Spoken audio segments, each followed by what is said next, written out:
So I'm Carmen. I live in Bliss. I live over there.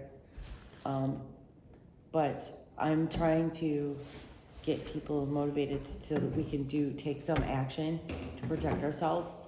And I'm trying to unite across township and city and village lines so that we can have a unified front rather than just one little township on their own. And I don't know.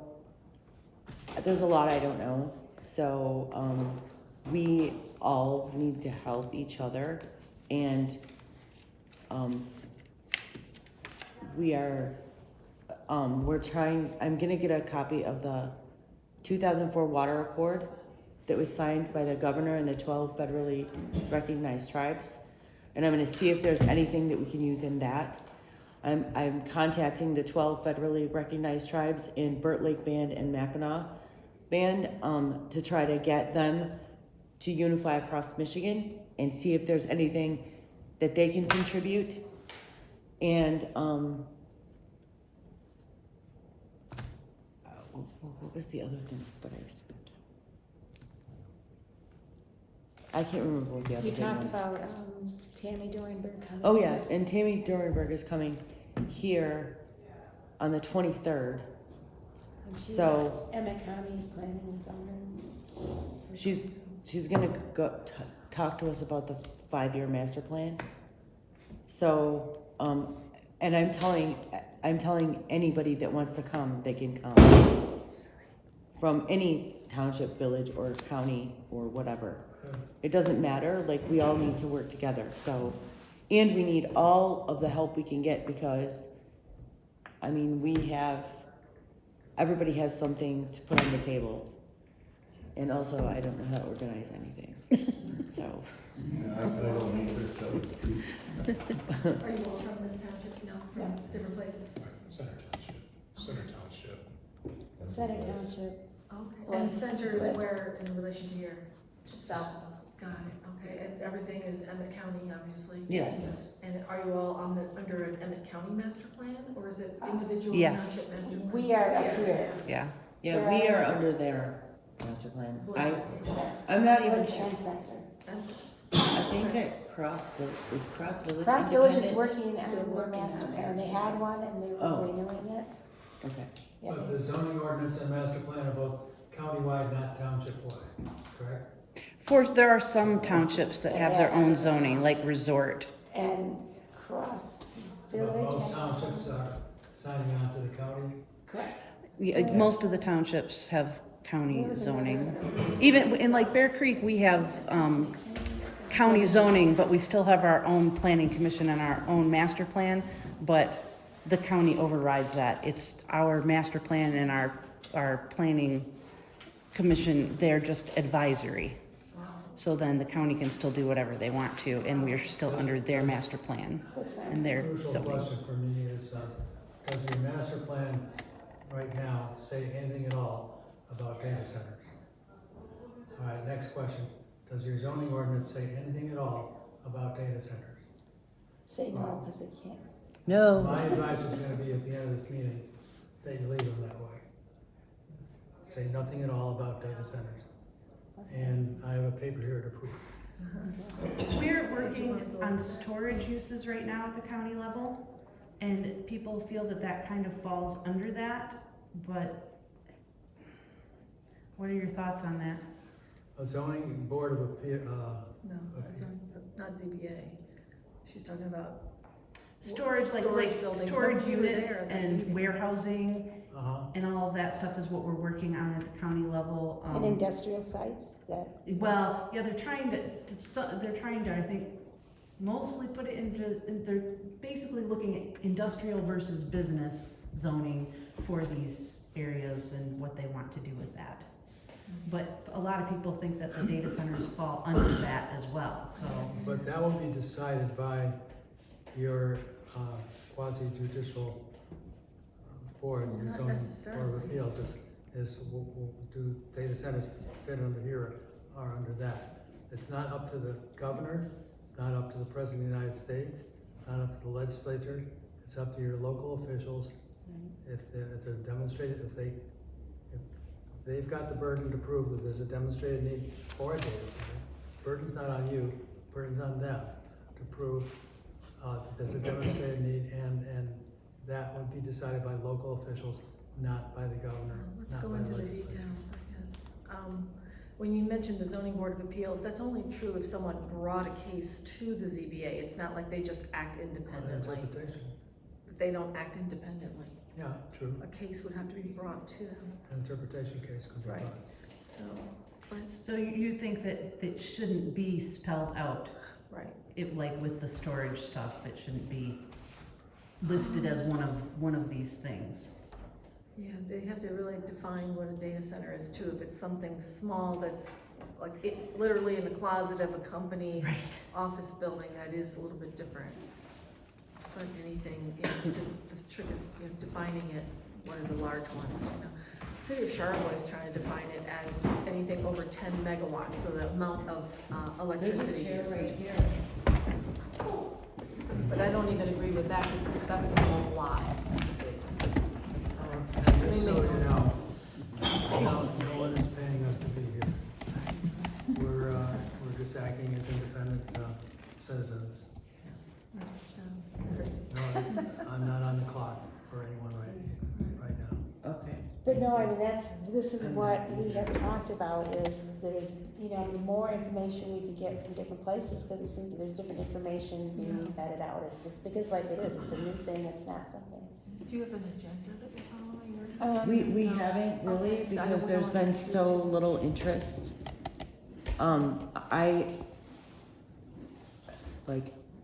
One time I came here and I'm like, is anyone even gonna come? I'm gonna be here by myself. I know But- people don't understand, or a lot of these people don't watch the news or nothing anymore, Sure. Well, And like I asked Tommy Reed that night, and I said, cause he seemed pretty up on it. yes. About, what these data centers consist of and what they're gonna do, get everybody's information in them, so I said, I can understand that. Do you know about But the I was wondering maybe if you could get, like John DeMoose, the state rep or something, to come and sit at one of these meetings. I guess he's a state rep, I would like, He's a that would state be senator. fine, but I would want him to tell the truth about everything. yeah. Any politician that comes in here, I am looking at them like this, because I don't know, they're not gonna tell me if they're in the back pocket of big tech. And so, there's that. May I ask, who at this table right now is most familiar with zoning? Raise your hand, because I want to give you a copy of this paper. With you? Probably, yeah, and I've got, and you can go online and get Emmet County's master plan. And that's it, they have, and I think I might have a question here on, what they consider data center, and then they're hired Beckett and Rader is the company. And then I've heard not good things about them, is that true? all of the big planning firms are really in on, I think, a very big misinformation campaign about exclusionary zoning. And, would you mind if I told a little story about Saline? Okay, Just so, reading on it now. are you okay, about Saline Townships, Oh, yeah. yes, last night? I'm not too happy. Oh, no, they're not happy. They got bamboozled big Yeah, time. they did. So they, in July, the data center application came in for what's called a conditional rezoning, which not every township does, but it's something that's allowable under the Michigan Zoning Enabling Act. But if, this Saline Township actually has in their zoning ordinance that it shall be prohibited. So what it is when someone says, I want to zone, I've got this ag land, I want to do a car wash. So please, I want I'm gonna do a car wash, that's my condition, I'm offering that, and, please rezone me for commercial. If I don't do a car wash, Looking for it'll go back to ag. So it's conditional on him doing the car wash, right? And it's only an offer one way. It's, for some reason, they came up with this idea. And so that's what happened in Saline Township. They said, we want this ag land, we want to rezone it conditionally to industrial, but we want a data center. So that's the condition. we'll give you some money, that's also part of the condition, and then there's some other conditions, like we'll leave some of it in wetlands and wildlife and everything, which isn't really true, they've like nuked it. So, but the zoning ordinance says it shall be prohibited in Saline Township, any application for conditional rezoning shall be returned to the applicant without review or consideration. And the planner from the very big firm in Ann Arbor called Carlisle Wortman, his name is Mike Auerbach, remember that name because you'll probably come across him. He reviewed it and used different language.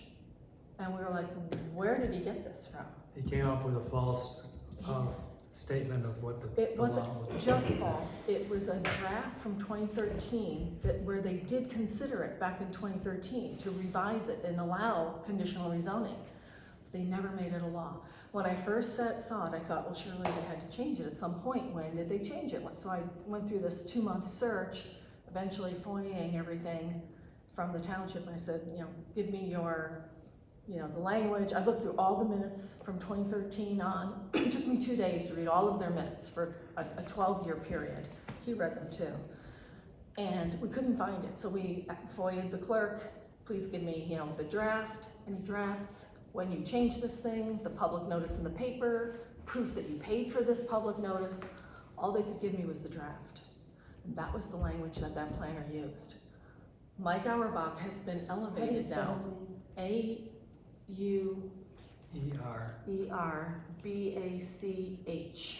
I would just like to say one thing. In our looking through the county website, we at one point came up with 3 different versions of the zoning. No, this is for the county though. Oh, it's our county. 3 different versions of the zoning document with 3 different dates, and all of them were after the last time that they had done anything, and I don't know why that is. We gotta look into that, yeah. We gotta I dig know. into I've the been meaning public to notices. Put that up and ask Tammy about it, because I don't know if, I don't know why it would have been changed if it had been not done Do in you that know long of if time. your township or any of the townships at this table permit or do not permit conditional rezoning? Do you know that off the top of your head? Because we don't have. We don't have We don't have It's all, It's it's all under Emmet County. It's all under Emmet County. All right, does Emmet County I think they allow ordinance it. allow conditional I rezoning? believe they do. Well, I I'm don't sure. know. Yeah, but that's only one way to get a rezoning, right? Right. You can just ask for a regular rezoning too. But in this case, Saline Township had the obligation to turn that down. They had no right to approve it. And of course, everybody was faked out by that, but I think plenty of them knew it. Back in 2013, the supervisor and the clerk were the same. The planning commissioner, head of the planning commission was the same. He just got elevated to the board last night. They all know. They all know and they all knew. And the data center's lawyer, his name is Alan Green, he's prominently featured in Ellis's paper. He was the attorney for the developer back in 2013 that tried to change the law, and they all freaking knew. They all knew. And the same township lawyer for Saline Township, Fred Lucas, he's been there since 2013. They all knew. So it was a setup, and it was amazingly lucky that they did not get caught during those July and August and September meetings, and then they quickly went into consent judgment as soon as they got sued. And no one had caught it yet. We didn't get involved until November. And I didn't figure this out till December. But anyone could have found out at any moment. And they even brought in an insurance lawyer named David Landry. And I know him because he was the mayor of Novi. I lived in Novi for 27 years. And my kids went to school together. And he was our mayor. He was on our planning commission when he sold the park without I sued the city then to save a park. Anyway, he also came into Saline Township and said, I've read your zoning ordinance. I've read the Carlisle report. I've read the zoning application. And he didn't see what I saw. I mean, come on, anyone can see it. You can see it today. You can read all those same documents. So it was a big con job. And what they're doing statewide is using Saline Township as this cautionary tale to say, don't let what happened to Saline Township. You're gonna be, and then they got sued for what's called exclusionary zoning. And meaning they had no industrial on their map, but they had an industrial zone written up in their text of their zoning ordinance. So the map is part of the zoning ordinance. When you amend the map, you're amending like a parcel being zoned from one zone to another zone. That's an actual law. The map is the law, and that's why it's up for you can do a referendum on it and everything. So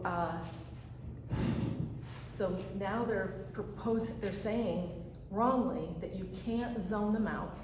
That's You have to have we were told that. that zone, you have to accommodate every single solitary possible use ever.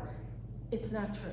They It's not true. insisted that they absolutely could not do that, it was against the law. They're all wrong. They're all Well, I wrong. believe you, And- we didn't believe And them that then. paper, This, I'm just saying, And- this is what that came out of their first I meeting. saw that, yeah. This is a letter, and then it talks about what are the types of, and if you want this copy, you can have it, I can make another one. And so, Mike Auerbach and Carlisle Wortman just wrote a data center article about how you can zone them out in the Michigan Association of Planners. This is the guy who lied about what the law was. It's pretty startling. And they're I think, to be in a generous way of saying it, I think the townships are scared and they're afraid of being sued, and they're trying to just go with the safest thing, which is like, we'll write an ordinance that will let them in.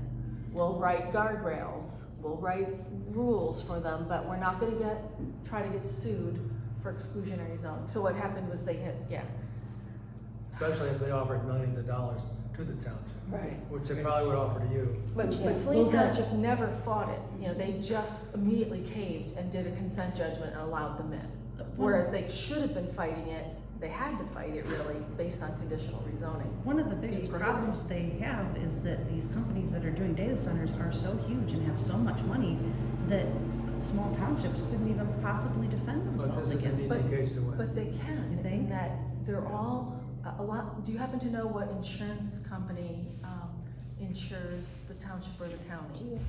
Could it be No. a place called Tokyo Marine? We always need to find that out. Okay. Hayes Township, where we live, is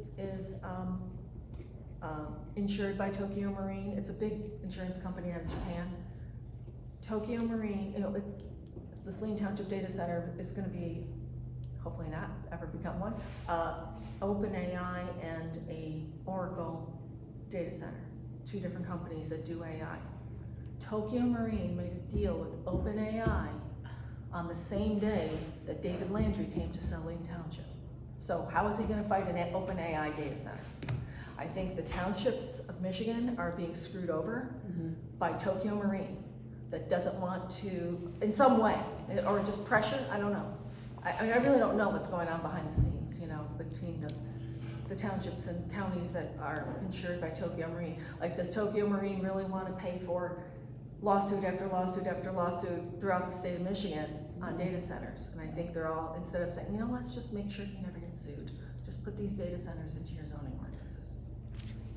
It's messed up. So my concern is wording things correctly which I don't know how to do, but when they say guardrails or anything that allows them in at all, I feel like once they're in, they'll do whatever they want. Yes. And so when I hear like people who are running for office saying, yes, we need to make sure that there's guardrails in place.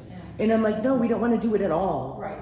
We don't want it at all. I agree. Why do you need it, is what I want to know. Why do you need all of these data centers suddenly? I know there's something to do with competing with China, but I don't care about China. And also, It's a huge amount. of they're money. surveillance centers, in my opinion. They really are. And we're going to be in prison. The story I like to tell about what you just described is from fiction. I don't know if any of you read horror fiction. But anyone that has ever seen the movie or read the book Dracula is about a vampire. And the book Dracula was written in 1897, I believe. But vampires were part of the folk legends way before that book. And one of the legends associated with vampires is, if there were a vampire standing outside here right now, wanting to come in, they could only come in if one of you invited them. But if nobody invites them in, they can't come in. And I think that's why I'm concerned about the moratorium idea. I think the people who are, even the industry is pushing moratoriums, because they want you to put it in that they can't have a data center for a year, or 6 months, or a year, but after that, then they will be allowed under certain conditions. And once you allow them in, they'll eat you alive. Yeah. And they're patient. They're conniving and impatient. I mean, Well, The plan is out for oh, I'm years. sorry. It's just a moratorium for a year just gives them more time. And then people become complacent, and then they don't do the work. And I mean, I don't want a moratorium.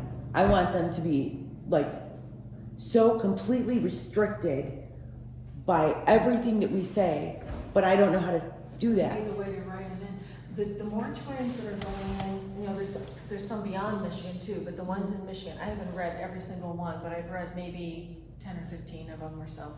The one in Marshall, Michigan is maybe worded the best. I'm not positive if it's the very best, but the one thing I like about it is that it doesn't say, and we're gonna we're doing this moratorium because our ordinance is no good and we have to revise it to regulate data centers. That's what the Hayes Township one says, and we begged them not to do it that way.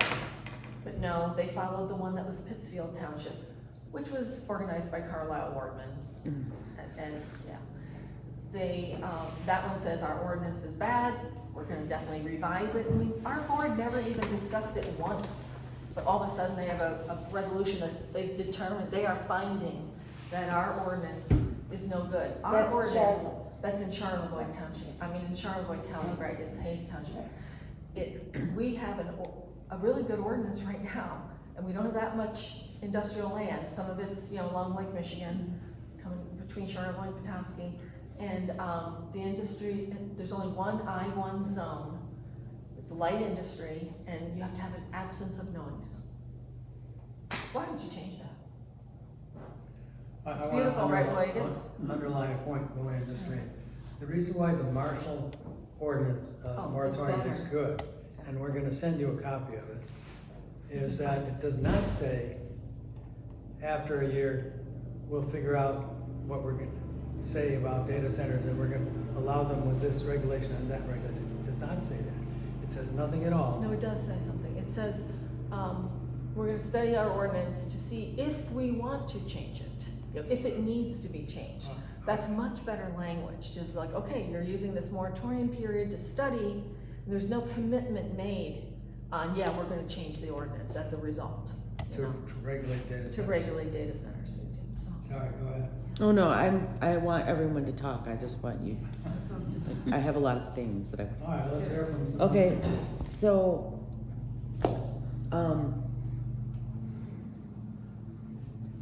if we,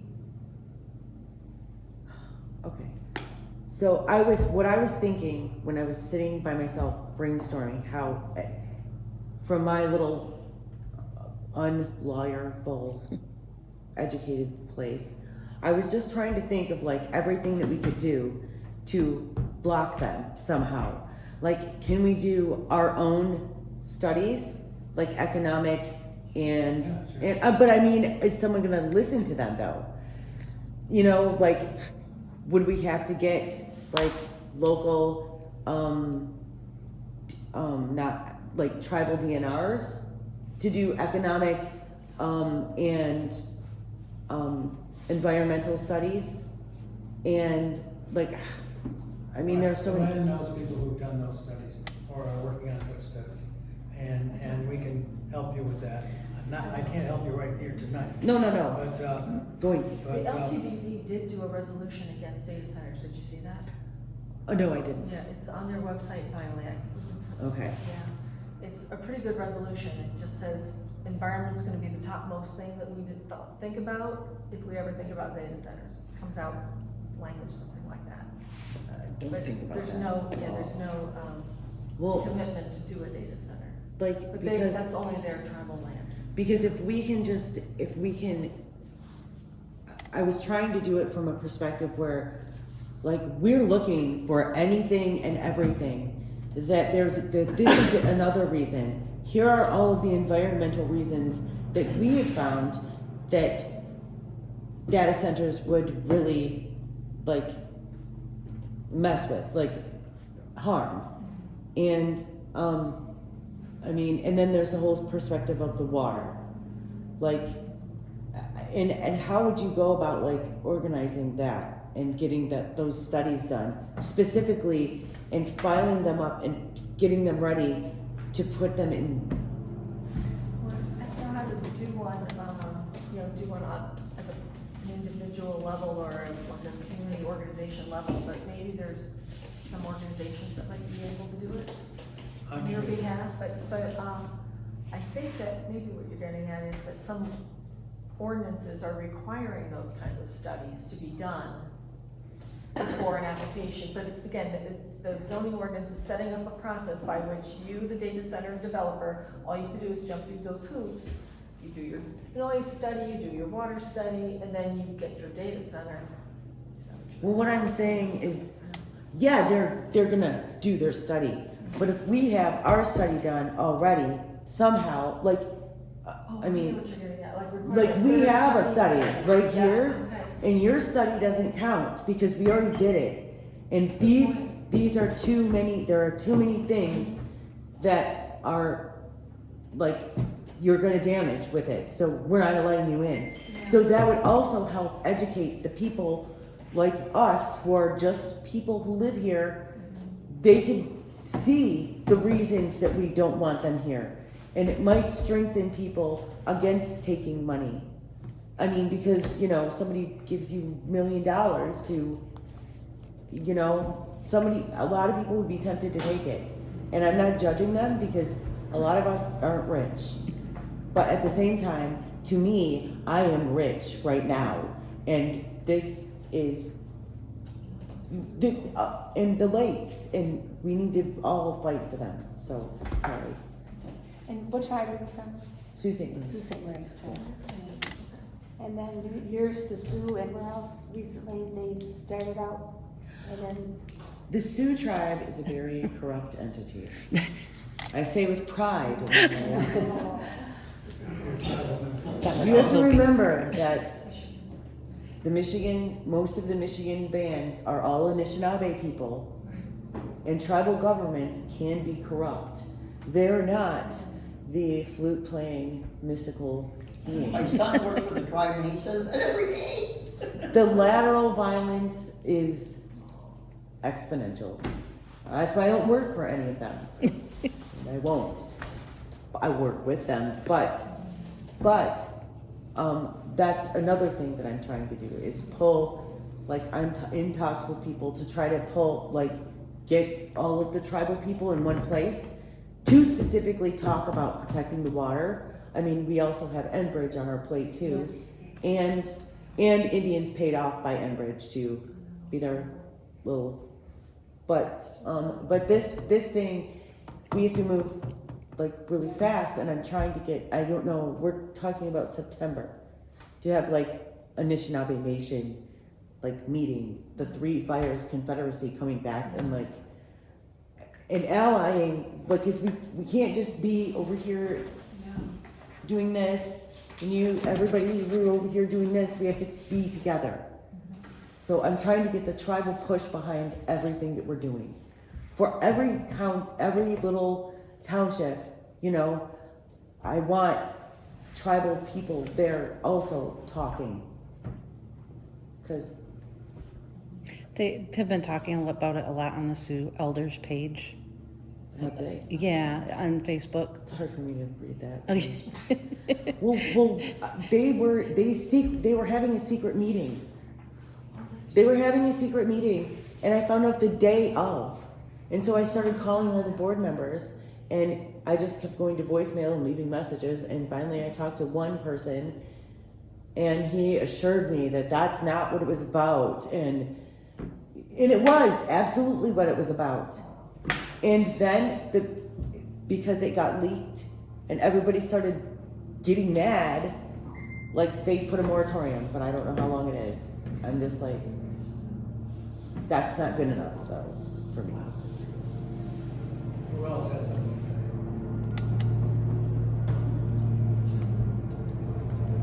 So you've been studying the master plan of Emmet County. Do you feel like it's pretty good? Like, does it state anything that? I haven't read the latest version of it. They were working on They it. were looking at it. That's what Tammy was gonna come and talk to some of the. Tammy? About. So that's just confirmed, yeah. So the master plan is not the law, only the zoning ordinances. So but the zoning ordinance has to be based on a plan.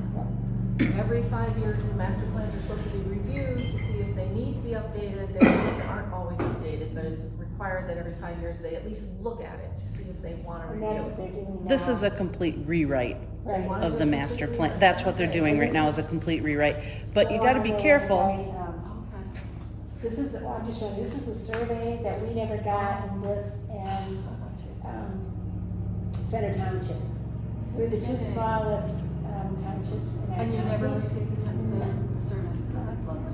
And I pointed that out to you. Uh-huh. Is That's that what I why thought she's about coming it. out to meet with you now? Is she trying to do No, a because we focus tried group? we tried to, and they started, because we started going to the meetings and voicing our opinion. Then they said, oh, well, this is good, because now we know how we feel in Center and Bliss Township. So it's supposed to have been recorded and in the notes and all that stuff too. But again, you have to read through and make sure. But they also denied.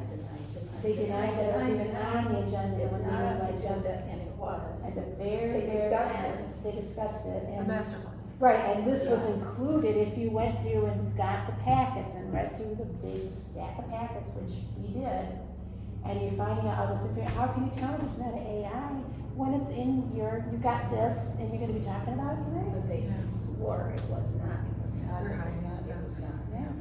And that there were no offers, that there was nothing going on, there was nothing to be concerned Did you about. do Freedom of Information Act requests for I NDAs and that, things like that? somebody else, we're talking about, I don't know. I do think that any discussion of data centers has been because of this storage issue.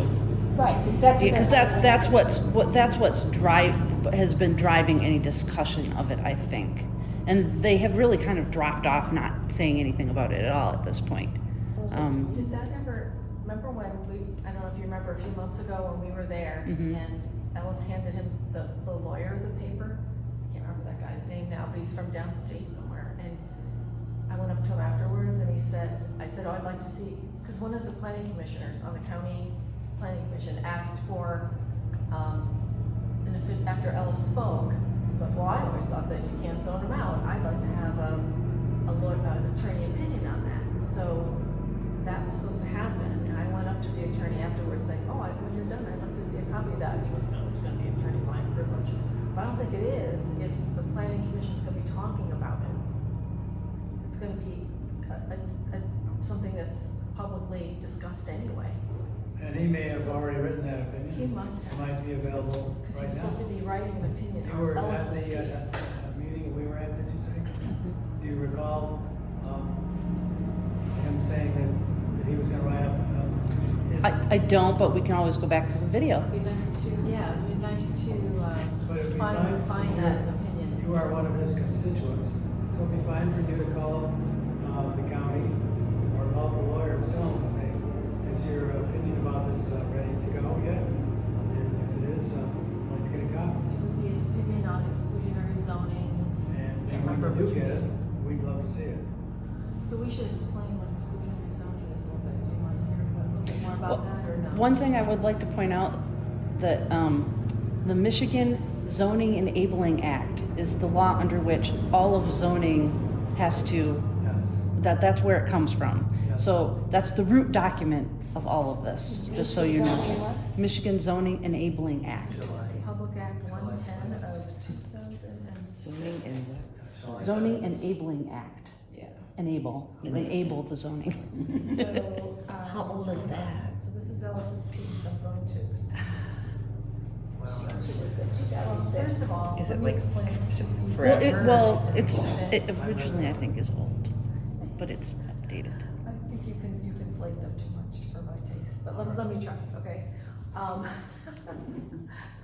So the way zoning works is that, you know, there are zones, different land is in different zones for different purposes, right? So different sets of land uses. So residential zones are usually by density. So there's, you know, maybe single-family residences, maybe duplexes, a place where apartments are allowed, a place where it's okay to have trailer parks. So different amount, you know, so that might be like R1, R2, R3. And under each zone, in your zoning ordinance, will be listed the uses by which, that are allowed in that zone. So the way Euclidean zoning works for Michigan and lots of other states is you don't put into the zoning ordinance what you don't want. You don't do that. The conditional rezoning thing is a technique, not a land use. So that's why that was in the Saline, you know, you can prohibit that technique. But a land use, if there's a land use, like say in the R1 zone, like where we live, you know, churches are allowed, single-family dwellings are allowed, parks, playgrounds, schools, you know, compatible uses, and they're written right in there. So they're expressly permitted. Everything else that's not on that list is prohibited.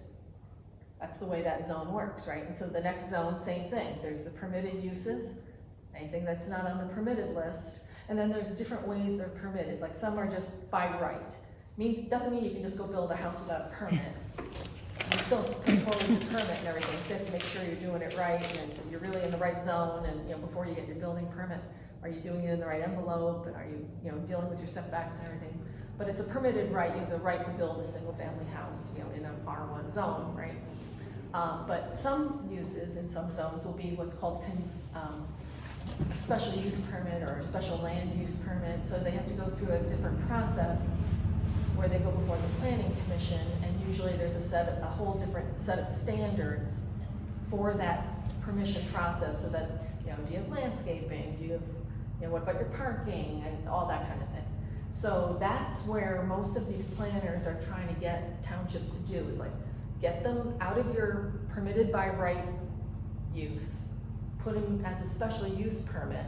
So it takes a little bit more effort to get that permit. And those are usually done by public hearing. So now the public comes in and weighs in, but there's still a way to get the permit, you know? So, that's the way zoning just works. There's this very recent Michigan Supreme Court case that kind of quotes that too. It's called Jostock versus Mayfield Township, 2024, that says that same thing. Anything that's not expressly permitted in the zone is thereby prohibited. So take it away, Ellis. All right. That's the way zoning works. The first case that made that point was in 1984. 84. Yes. And the Jostock case, which came down a couple of years ago, is one of three, and they're all cited in that memo again. The other copies. In a footnote in the memo I gave you. And the Michigan Supreme Court has said that, well, first of all, the type of zoning Michigan has is what's called Euclidean zoning. You may have studied Euclidean geometry in high school, in 10th grade. It's a common course that I was a math major in college, so I remember my Euclidean geometry is where parallel lines can never meet. And there are non-Euclidean geometries, but Euclidean geometry is where people first heard the word Euclidean after a mathematician from ancient Greece named Euclid. Well, there's a famous Supreme Court case called Village of Euclid versus Ambler Realty, exactly 100 years ago. It's cited in the memo, that defined what's later come to be known as Euclidean zoning. And Michigan is one of 23, I believe, or 24 states which have Euclidean type of zoning, the same type of zoning that was in that case. There are other, so that's almost half the states. Which is how The I other just half of the described it. states are somewhat Euclidean and somewhat not. But Michigan is Euclidean zoning. And the Michigan Supreme Court said in 1984, under Euclidean zoning, if a use is not expressly permitted, it is prohibited. It's gotta be, and so if you have language in your ordinance that says, similar to this or similar to that, that's not expressly permitted. It's gotta be, come out and say expressly, data centers are expressly permitted. And, or golf courses are expressly permitted. But if It it says just says. similar uses, I think, If they have If it just says similar uses, I don't believe that's expressed. could be litigated. But it And makes your when definitions I- really important, Yeah. because you define in your zoning what each of these things actually means. You know, right now they've been sorting over the storage thing and saying, well, what does this mean? You know, what is a storage unit? What does it look like? What, you know, what's storage versus what is warehousing? So they have to get those definitions in there. All Interesting that that should data be, center came up on. may I continue? All that should be set out as nearly as possible in the zoning ordinance. And your ordinance may be different from your ordinance. They're all different. There's hundreds of different ordinances around the state. They don't all say the same thing. So that's one important point about Michigan zoning, is that if a use is not expressly permitted, then it's automatically prohibited by law. Now, the other point I want to make, I want to speak to the statute that the two of you recommended, or was recommended to you. It's called MCL 125.3207, that claims to prohibit, it's called the exclusionary zoning statute, but it doesn't actually use that term in the statute itself. But it says that a township or a city or a village cannot totally ban a use if I'll read it to you. A zoning ordinance or decision shall not have the effect of totally prohibiting establishment of a land use in the presence of a demonstrated need for that land use within that local unit of government or a surrounding. So, And then it if continues. may I please finish? I think that's part you're pointing about is unimportant to me. It's extremely important. If a data center developer comes to you and says, well, we need to have a data center in your township,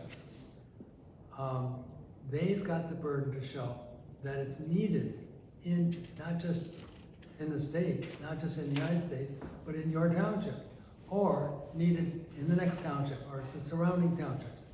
They have the burden of proof to show, to demonstrate a need for a data center in your township or in the surrounding townships. If they can't do it, then you're allowed to prohibit it. Let me But go. that requires the township officials or the county officials to say that to them, you can't do this. But they've already said it in their master plan Yeah, that's what I'm getting to. and in the ordinance. The community May I itself please defines finish? the May I demonstrated please- need. May I please finish? It cannot be state officials, cannot be federal officials, cannot be county officials. Well, in your case, it may be county officials because you have county zoning, but it's gotta be local officials that decide whether or not there is a need for that in your township. And so the burden of proof is on them, and if they want to bring a case, their remedy, the answer to them bringing a case is to bring an interpretation request to your zoning board of appeals. Zoning board of appeals, some of them are lawyers, some of them are not, and I think some, we call them ZBA or zoning board of appeals. Many of the zoning board of appeals we've learned about in the last year or two that we've been studying this have no lawyer at all on it, which is fine. You don't have to be a lawyer to be on the zoning board of appeals. But what you do have to do in that job is interpret your ordinance. They can't interpret the state law, they can't interpret federal law, but they can interpret and dispositively make an absolute interpretation of what your ordinance says. And if your ordinance is vague about whether a data center is permitted or not, they might rule, well, under our reading of this vague ordinance, we think data centers are not permitted. you know, their ruling stands. Or if they rule the other way, that under our interpretation of this vague ordinance, they are permitted, again, their ruling stands with local officials who decided whether there's a need. And again, to repeat for about third or fourth time, the burden of proof is not on you. Okay. The burden of proof is on the developer to show that there is a need for a data center in your township or in the surrounding townships. Lou Ann. I would like to add to that though, because the demonstrated need is not something that Whitmer and Trump I already get to said that. dictate. I know that, but that is exactly what the Michigan Association of Planning and the Michigan Townships Association is putting out in their literature. That's why For you're- demonstrated need, they're saying, you know, we actually have this on our No Charlevoix Data Center website. I've got the slide from the MTA webinar about exclusion, or about data centers. They have this slide about exclusionary zoning. Oh, demonstrated need? See Whitmer's and Trump's statements. I'm like, since when do they decide that you need a hospital? We don't even have a grocery store in Hayes Township. Are they going to tell us that we have a demonstrated need for a grocery store? I mean, who dictates it to us? No, it comes up from the township itself, the survey. You know, you decide, we decide, we, the townships, decide what's needed in our community, what roads we need, if we need parks, if we need, and we're also talking about land uses. We're not talking about we need to use our phones. That's an activity. Right.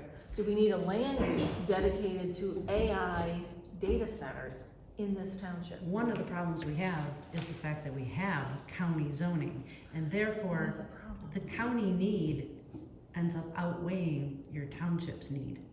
Well, that's fair, but, and maybe. but And I, think about and that. that's we'll make the a same real argument to issue. the county.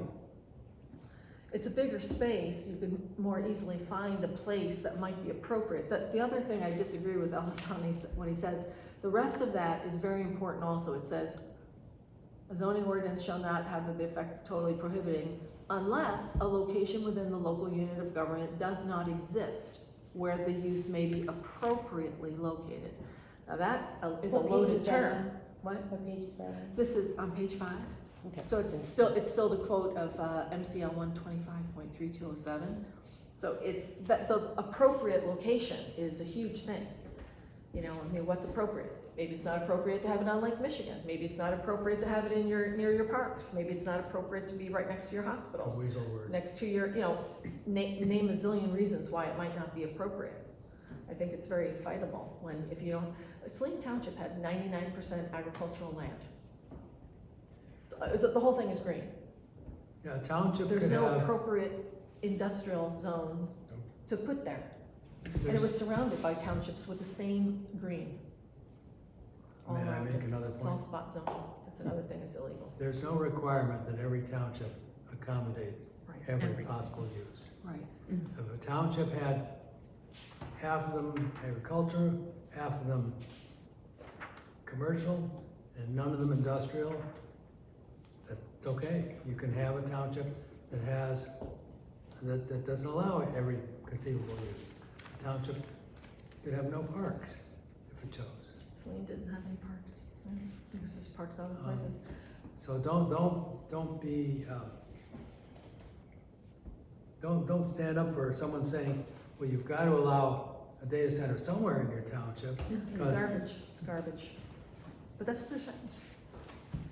There's another quote in here from that, you know, we found in there's like this 400-page book by lawyers, for lawyers in Michigan zoning and planning. One of the co-authors is Alan Green, the lawyer for the data center in Saline Township. He spoke last night at the meeting too, I noticed. He's also representing data center developer that's trying to go into City of Mason and also in Dundee, or at least the same firm. And his very own book says the opposite, you know, like I'm trying to find it. You know where that quote is from the book, from the ICLE book? That you don't have to accommodate. You don't have every to use. accommodate every use, you know.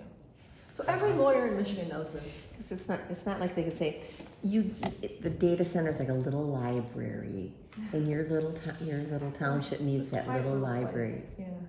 Yeah, and they'll quickly say, oh, but you use a phone, and your Yes, phone. and that's, you hear that all the time. You need this as a demonstrated need because we all need our phones. That's an activity, you know? Activities are like fireworks, picnics, you know. And your phone is not gonna Events. work any better if they build a data center here. Yeah. It's gonna work the same. But And we're if talking you about want ranges. AI, you can have your own AI in your house. You Yeah, could build your it's own true. AI and not pay them anything and keep it on a small computer That's in your another home. point. Some data centers are hyperscale, but some are not. Some would fit inside that closet there. And, and that's not a land use. If you've got a factory with 1,000 square feet or whatever, and just one closet with a server room with 3 or 4 computers in your server room, that's a data center, but it's not a land use. Right, And they designate that in this thing. What did they designate? How How small an area. small, there's the small data and then there's the big AI surveillance. And also So the that's- distance. That's in their thing, Minimum, that's what did they say, an acre? their data centers analysis now. Okay. And how many feet from another building Mhm. and their, I don't know if it's the recommendation or their conclusion, I don't Right. even know what it is, it's hard to And tell. Celine was mentioned in it, which I Oh, started. yeah, always at. the cautionary tale. Don't Yeah. let this happen to Yeah. you. Yeah, well, if you had Mike known about it, would help. But it was so close to, it could be so close to your house or a school, I mean, it was feet. Yeah. And the just noise feet. factor and, Yeah. And then the heat that And it the put heat, off was, yeah. The heat is so horrible. So another thing about zoning, exclusionary zoning, that Else does a really nice job explaining in here is that some of the cases that have been won over exclusionary zoning have to do with discrimination against people. Rightly so. That, you know, especially in housing, and a lot of the cases have to do with trailer park lawsuits. That where a township didn't want or somehow screwed up their plans for, that was the Smuckler case where they had, am I thinking that right? Yeah, they had, in writing in the ordinance, they said they're gonna have a trailer park zone, but on the map, they didn't have one at all. So they didn't yet have one. They anticipated having one, but they haven't actually set aside one as of right that moment. So they were sued. Hey, you're exclusionary zoning, you know, the landlord who owns the big land that's gonna be for, the people in the trailer park were arguing on behalf of the trailer park residents, saying, hey, you're discriminating against these trailer park residents, they're lower income, and not everybody can afford a home, and so that was discriminatory. But it is not, a big corporation is not a person that can be discriminated against. You know, the amount of noise coming out of a heavy industrial building is not, you're not discriminating against them. I mean, on what basis? Sex, religion, you know, you're a noisy industry, you know, that's not discriminatory. So he makes a really good argument that just doesn't apply. And it's, can you explain that a little better than I just did? Yeah. So there's another good reason for why, you know, they're doing this scare tactic about don't get sued. That's what they really are trying to avoid. Don't get sued, township. We don't want this lawsuit coming at us. Give me a moment, go ahead. Okay. Yeah, it's so in any, you know, there's the laws on the books, but then there's also case law, which is, you know, judge-made law, and that's always changing. So basically, all right, so basically we have to trust that the people who are doing this zoning, in our case Emmet County, are gonna do the right thing. Well, we don't. We don't. But they're in charge, that's the problem. We didn't from day one. Right. So what I wanna know is, so what can we do? Should we hire an attorney? I mean, what should we do? You definitely have to study like you're already doing, you know, you're studying your master plan, and yeah, is the zoning ordinance up to date in every respect? You said that there were some issues, or that was your township? No, We're all under Emmet. yeah, Bear Creek is under Emmet. yeah, Bear Creek has their own master plan, but they don't have their own zoning. So weird. Yeah, they have we got it taken away. Why did that happen? Well, I'm not sure, I don't know the whole history of it, but it's either when the whole Walmart thing happened or it's the Bear Creek, it might be I think it's the Bear Creek Meadows complex that we tried to do a referendum, and then there was a court case, and then there was some kind of consent. Now, what's in the Bear Agreement. Creek complex? What's that? What's in the Bear Creek complex? Bear Creek Meadows. Yeah, what is that? It's apartment buildings, just north of Intertown Okay. Road. And the people did not want it there. And so I think that's where the lawsuit happened. And then part of this consent thing, somehow the zoning went to the county instead of Bear Creek maintaining its own anymore. And See, so, that I punished. did read that case. Yes. Yeah, do you remember this case? No, well, I'm looking at something I'm not else. sure if it was decreed that way or if the township gave it up to avoid something. Nobody can explain it to me. I have asked repeatedly. There already was Emmet County, at one point they changed it from township zoning to countywide, Yeah, after that lawsuit, that is what happened. but only in your township, like prior to that, other townships were already under county zoning. Yes, but we're one of the biggest townships under county zoning, so. I see. I found what I was looking for and what Luann was admiring. On page 4 is a quote from an article. Confess that the article came from Wikipedia. Luann doesn't like Wikipedia, but I do. Don't go with But I think it's accurate. So let me just read this quote from Wikipedia. Exclusionary zoning was introduced in the early 1900s, typically to prevent racial and ethnic minorities from moving into middle and upper class neighborhoods. However, the noted urban planner Yale Rabin observed, what began as a means of improving the blighted physical environment in which people lived and worked became a mechanism for protecting property values and excluding the undesirables. Many early regulations directly barred racial and ethnic minorities from community residence until explicit racial zoning was declared unconstitutional in 1917. Less explicitly ethnic, but still exclusionary ordinance continued to gain popularity throughout the country. So that's the history of inclusionary zoning. The idea was to protect minorities from being discriminated, and yet this salutary idea that we want to protect racial minorities is being used by Oracle and related to say, well, we're being discriminated against. Right. Well, you're not an ethnic minority. You're not. You have a history of being discriminated against. You know, I think it's interesting, the MTA manual, it opens with this quote from No, it's MTA. the Michigan Township Association. Oh, that's right, okay. I'll get started on that. Sorry. A quote from Thomas Cooley, basically our most famous Michigan Supreme Court. Cool. Yeah, and one of his things was that business has different rights from people.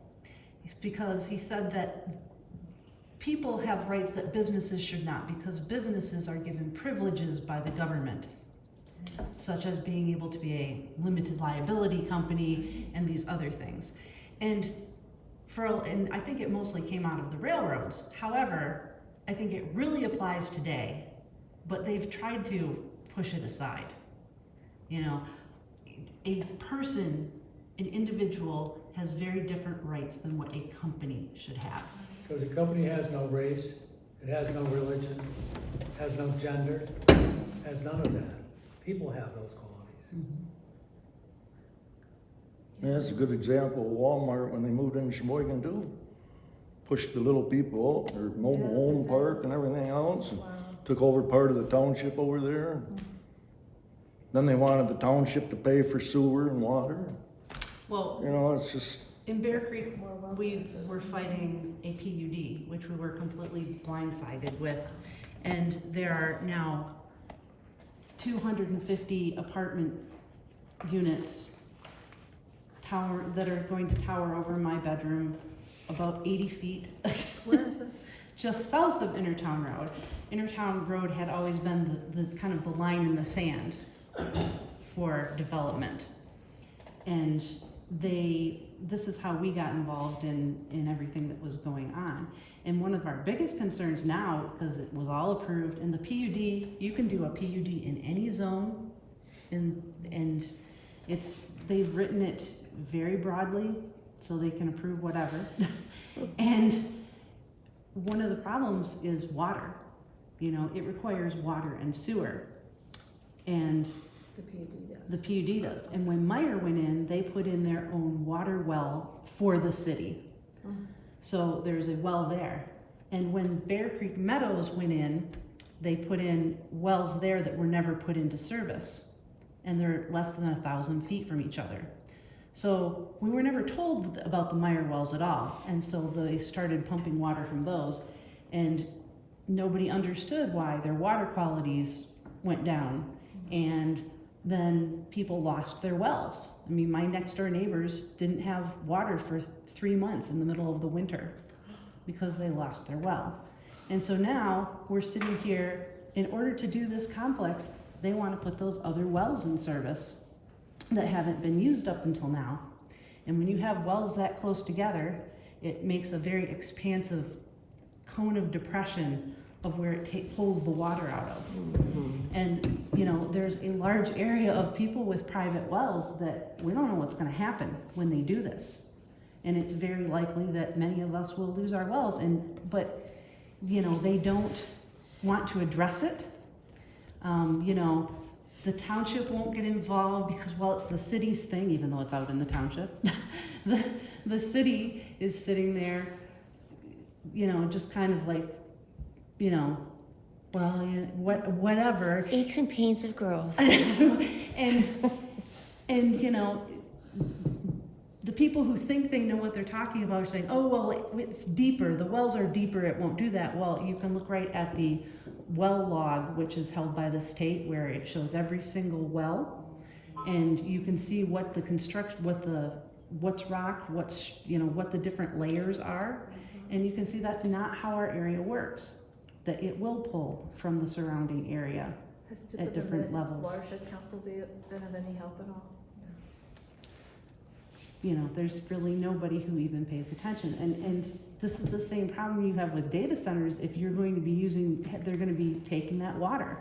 And those data centers, gosh, I read someplace that they could take as much water as a city of 50,000 people. Yes. It's just I don't know if that's an accurate thing or not, but No, it is true. They take a huge amount of water. Yeah, and then one in Texas now too, 9 megawatts or something like that. The Celine one's Okay, well, this 1.5. one. Did I say megawatts? Gigawatts. This is back Serene is at 1 gig. One something. I have a history question for Charlotte Boyd. How did Big Rock come in We're on that. and all the problems We're all of, over that. I mean, when I came here in '76, it was a big problem with Petoskey had contaminated water from gas stations, something happened, so then Charlevoix was giving water to Petoskey, providing water to Petoskey because of that, and then Big Rock was a big issue in the '70s, and I don't know. well, people were very afraid of the nuclear Well, energy in right, the so they had a 70s. private physician, a family practice doctor, Dr. Drake, who was noticing in his caseload the amount of breast cancer and prostate cancer in patients, and he mapped it out. He died. He was like, because I was like 16 He or was a long 17. time ago. Okay. But he mapped out way back then. And my sister was one of those. She lived between Petoskey and Charlevoix, and she had breast cancer, and she was one of them. And there wasn't any. And there's a lot of them. I mean, My aunt, my uncle, and my cousin lived in Big Shore. Their well was contaminated, and they all died quickly from colon cancer. The same family. And when was Big that? Rock is still there, sitting there. It is still there. Not the 2000s is when they Big died. Rock is still there. Contamination was probably. Because there was a well problem from Bay Harbor too. I mean, that was a big problem with when they cut into that Yeah. in Bay Harbor, they let all of I forget it. Cement from the Cement, Well, yeah, whatever that's called, it has a name, and it got into. This was before Bayhart. Okay. Okay. Because we had the contamination of the limestone being, They harbored, did that when they cut into that. Kiln dust, thank you. Well, yeah, if you look at our NoCharlevoixDataCenter.org website, you'll see a Big Rock section on there. And there is still nuclear waste on site, you probably knew that. They still got guards that work there 24 hours. Yeah, yeah. Yes. People that work there. Do you? How many people do they employ there, do you know? Like, it must be, for 24/7, it must be 3 a day. Oh, that's more than that. More than that. Wow. no, when I was young, my dad knew one of the men, Charlie Axel, that works in that there. And we went in as young kids and got our own private tour inside the dome, walking around, and oh, let's, I'm gonna show you the rides. Out of the water, the sparkly blue and stuff. And you didn't have to go through the Geiger counter as you went out, but it was just like, here we are, we're all, you know. It's plutonium, you know? Well, I am gonna admit, my grandfather ran Big Rock, so. Yeah, well, that's what I'm saying. He It's just ran like- under his license, and he used to have this thing on his pocket that, to tell what the Yeah, radiation yeah, exposure yeah, was, that's and, right. we all went up there on school tours as kids. So a lot of people with connections. to so this place. Charlevoix welcomed that then. back Well, then. it's in Hayes Township, our township. Yeah, we live Where a we couple live. miles. Tuscarora Township. You said, is that what you said? No, Hayes, Hayes. Hayes Township. Hayes. All right, so it's just outside, so there's city of Charlevoix, and then on either side of it is a piece of Charlevoix Township. It's broken into 2 sections.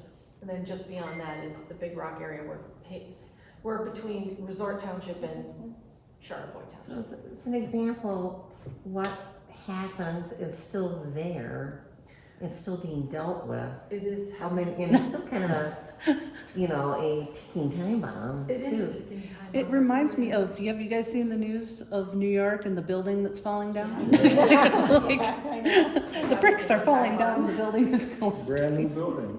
No, well, it's an old building, I think, yeah. They got it stabilized now. But it's just, you But they were know, putting new floors up. yeah, well, they were trying to do something with it they shouldn't have, but, Collapse. yeah.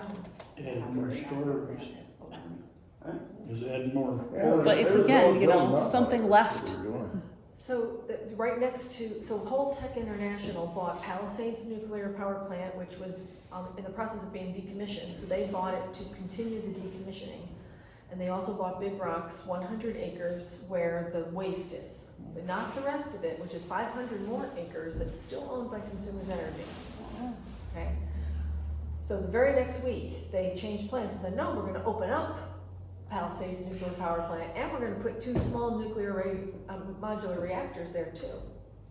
So they're, Holtec and some other companies, yeah, after a week. So it was just a quick turnaround, yeah. And they also were trying to do this big New Mexico waste facility where they were gonna bring all the waste from various places and put it there. Well, that got shut down. Definitely we're stuck with it here in the near future, 20 years, I don't know. On the Holtec website itself, it says that, and they own about 5 or 6 different decommissioned sites, nuclear sites. They said they were planning to put data centers on all those sites. So They're planning, or they would? Planning. Considering it? look at the website, yeah, planning. So Oyster Point in Oyster Creek in New Jersey, I grew up there. Used to crap near that nuclear power plant. And then I used to do Yeah, they're planning on the Trump administration getting nuclear power going again. Right, they want to No, recommission they're all good. these and also have them power data centers. So they're calling these data center campuses. And so when we had our big event, did you hear about our big event on June 3rd at the library? We had 119 people there about data centers. We had a couple different speakers. Were you there? No. And then right after, the same night, our Hayes Township Data Center Advisory Committee met all of a sudden. Nobody came to their meeting, which they like to boast about. See, no one's interested in data centers. Yeah, we were all at the library. And they were holding secret meetings too, so that's nice. And Let's not get into that. anyway, but the Big Rock issue is that Holtec then issued some statement saying, oh, no, we're not planning any data center on our property, our 100 acre. So the headline is, Holtec rules out Big Rock. So everyone's going, oh, shoot, Big Rock's off the table. No, Consumers Energy owns it. And they all intend to do small nuclear reactors.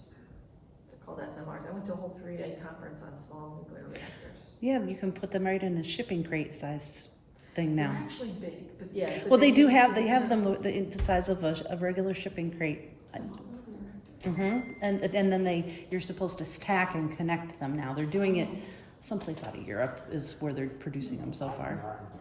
Walking around like aircraft carriers. That's how they do them there. Mhm. Yeah. Right on. They don't use diesel engines. Yeah, that's true. It's way fast. It's all nuclear powered, man. Yeah. Yeah, so but we're very afraid that it's gonna be, a data center plus a nuke. Okay, So so it goes Rob- back to my question, what do we hire an attorney?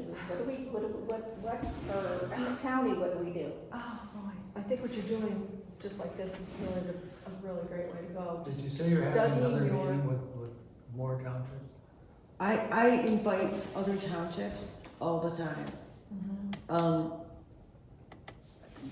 You know, This is the base that it's gotten, but I think that eventually, because Anyway. I'm gonna post this all over the place, this meeting, just so that people can see what the issues actually are. And, To answer your question, yeah, you could hire an attorney. I charge $300 an hour. I'm not charging for this, as I said, and nor would I. But attorneys can be expensive. But the thing to do is keep on having meetings like this. Studying your ordinance. Coding meetings of the Charlevoix County Planning Commission, raise it in the media, gather together larger and larger groups of townships and villages and cities. So you mean Emmet County too? Do what you're already Yeah. doing. Join What- forces together. Talk to your- For sure. Talk to your county commissioners and make sure that they are assigning people to the planning commission who are going to support Run. this idea. I mean, that's the process. You elect a county commissioner, the county commissioners then appoint people to the planning commission. What you can also do, our county commissioners are appointed. We don't elect. Emmet County? Emmet County, we don't. and Ours are- Emmet County commissioners you elect. In fact, they're all up for election this fall. Oh, that's- Yeah, the planning commission planning commission are appointed, and what you should do is get on the planning commission. That's how getting on all of these different commissions on the county, that's how you can do these things, and there are always openings on these different commissions, But and they that's- all tend to, That's why we got township supervisors. We have a meeting, get Phil Lahovich in here, when they have the regular board meeting, and have somebody in a speaker about this. And then they gotta take it to the county. That's what's supposed to work their level up. Do all the supervisors have meetings regularly? Well, they got their monthly Oh, township your meeting. regular meetings, yeah. And have them, one of the meetings, have about data centers. But then, they know the township doesn't want it, so they should take it to the county. Work their way up the ladder. right, and I agree with you. Yeah. But we also have to go to those, to those county meetings. County meetings and And, township and we meetings. need to have, one or two people from every township and every village. That's what I am trying to do. And you can Is start the ball. every time there's a county planning and zoning meeting, there's people from all representing each township. It doesn't have to be, and I think that someone from the township board should go too, but we need to do that, and we need to start talking to them and saying, I know that, but I say, people's gotta get the township Well, supervisor. yeah, yes. you know Then what? he works his way up. That's a great idea if they'll do it. If they don't do But it, we they'll- have found that they would all like to work nicely together. Well, who's your township supervisor? Well, our township supervisor just resigned and they appointed his apprentice. And what's he like? We don't know yet. It's only been since like a few weeks. But one of the things they constantly highlight is how they want to work together with all the different municipalities, and we say we need you to advocate for us, and they're like, well, but we don't You should want schedule a to. meeting with that person, or 2 or 3 people from here, go and meet with her or him. So it's, you can encourage your township supervisors to do this, but you probably have to go yourself. So we should come to the next Bliss Township meeting then. Well, I'm not gonna tell you, but that's the way it should be. Used to work for the road commission, and our road commissioners were elected, or appointed by the county commissioner. We didn't have a choice to elect them. Right. And be Frankie Zolsky over there, and everybody's complaining about the roads, and I say, get a hold of your road commissioner. Right. And the road commissioner should take your people's complaints to the county engineer. Well- And then the engineer should take it to like John DeMoose. Find out what northern Michigan needs in roads, and they work their way up to Lansing. That's the way the system is supposed to work.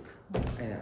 But I get but so if flustered, my heart is beating. But that's the way we've got to talk to Phil Howitz or Bill Huddle, when they have their township meeting each month, and bring this up and say, we want you to take to the county. How many people go to township They meetings? don't. I know, but what if, but if we start showing up and saying, you guys need to start, we need to start doing something. I mean, I'm guilty, I haven't been to a township meeting yet. I can tell you, our township meetings in the last year and a half have grown and grown. I started going to Center Township, I haven't been any in the spring, but Well, I'm guilty like everybody Do you know else. anyone in this township, or in any of your townships, that's actively in favor of data centers? I'm a trustee on the Center Township Board, and no one is actively All for right, it. well, that's one thing. I wasn't yelling at you. One thing No, to say.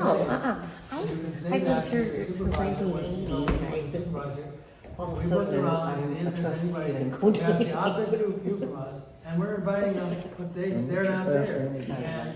And so I we're, like the idea of trying to find your allies on all these planning boards and township boards to see who might be the ones that could maybe get them together if we could, it takes a lot of. Jamie on. No, watch I out. mean, it's a new board. When Dave Molansky was in the camp. Which township? I talked to him. Center, okay. Yeah, we almost did it. Offered me Wow, yeah, how many Beer? people a live there? salad and We gave me a hug. have 400 people. About 600, I think, Okay, so it's Jamie. much smaller group of 600 in people. our township? How many people? Not voters, but people.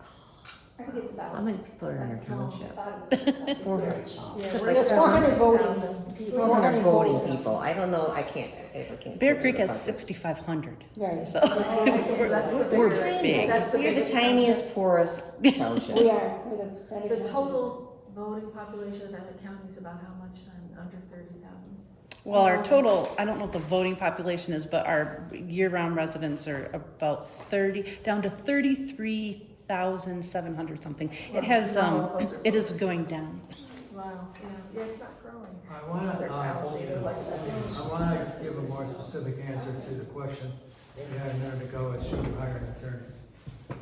I think you should not hire an attorney right now, because the discussion is so diffuse, and you don't have specifics in mind. The time when you would consider hiring an attorney would be when you can identify a specific event, a specific date, a specific action was taken by a specific person, and that would give an attorney something to work with. If you just say to the attorney, help us stop them, the attorney's not gonna know any better what to do than you already know what to do. So, but if you've got a specific situation that you think is illegal, that's when you start approaching an attorney.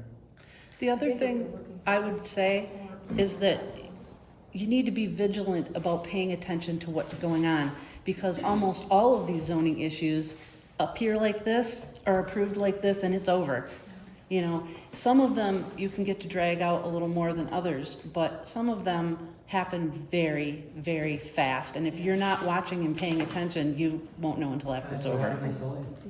Yeah, I think this master plan issue is definitely a big thing to watch, because I think what's going on is they're trying to get, I know in some other townships, they're not just trying to change the zoning ordinance, but trying to change the master plan, because of course it has to be based on the master plan. So if you, our township supervisor has on our website, you know, they're giving us mixed messages. Oh, we're all against data centers, but we want, they're not gonna be, you know, out of the other side of their mouths in the same meeting, they go, but we don't wanna be caught like Saline Township.